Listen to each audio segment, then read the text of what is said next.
Okay, I'm Gov Allen, and this is how I cut a watermelon. So what I'm going to do first is just cut it right down the middle.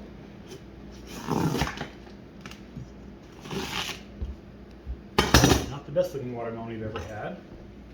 I'll set half aside, and I'll just cut this in half this way. What I'm really trying to do is I'm trying to make pieces small enough that if you serve them at a party, that people can eat them without getting juice on themselves. They can pick them up kind of daintily by each little handle that will be able to stand up and look presentable. And so what I'm going to do is I'm going to get this, let it just kind of rest wherever it rests, and I'm going to kind of imagine right where it's resting down the bottom, and I'll just cut straight through that.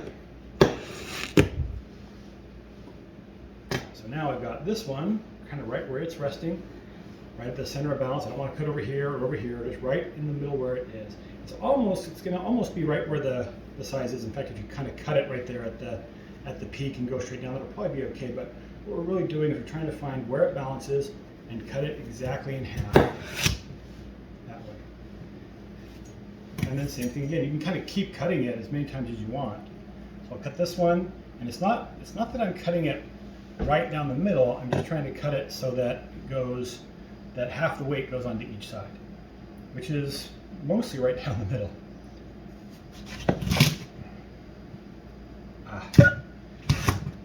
We really didn't want that to split, so I'm going to set that one aside and we'll cut the other one differently. I'll take this one, and what I'll do is instead of trying to cut it so you can see it, I'm going to cut it here so that I can kind of get to that part of the rind at the same time I get to this one out and keep it together a little bit better. Alright, so now that I've got it pretty narrow on the side, I'm going to take this and do the same thing. Just right exactly where it's resting here. I'm going to cut it straight down to that point. And then here again, that's going to rest. It'll kind of find their own place. I'm going to cut right down where it's resting. This one kind of has a flat bottom on this spot, so it's probably not going to matter so much. But over here, it's kind of resting right here is where it's resting, so I'm going to cut straight down through that. And then I can just keep splitting those in half, and they will continue to stand even though they're getting pretty small.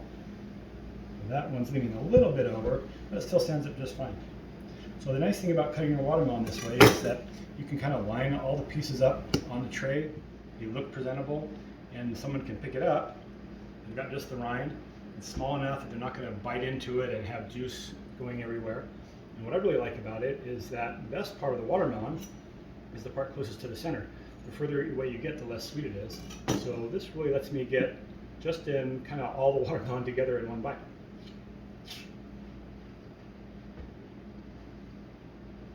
No drips, it's presentable. And you just cut right down through the center of gravity. And each piece will just continue to stand up. Even some of these really small ones, we can keep cutting those. And as long as you go right down the middle, cut them as small as you want and they'll keep standing. So this one's kind of leaning a bit to the side, so instead of cutting right through the point, I'm going to cut straight down through the center of gravity, right there. And that's how I cut a watermelon.